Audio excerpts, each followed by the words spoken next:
This is the CPI700G. It's an industrial, green beam, self-leveling rotary laser, and it comes with all of this in a hard case. With the use of the included receiver, the laser features a range of 1,000 meters in diameter. The receiver has a rubber grip, it's backlit, and it's readable from both sides. It also is adjustable in units of measure from millimeters to centimeters, inches to feet. The laser has a rear mount for vertical operation, and with the use of the included wall mount bracket, you can also use it in jobs where tripods aren't suitable. All adjustments can be made with the included remote control, like the rotation speed.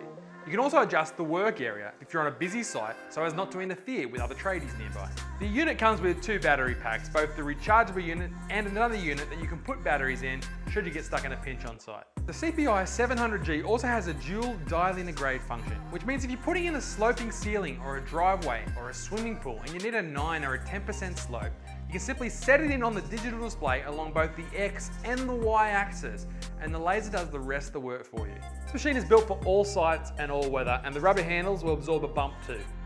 CPI700G is a professional, industrial grade rotary laser. If you have any questions about it, hit me up in that comment section below, and until next time, I'm Tim, and you're watching Sydney Tools TV.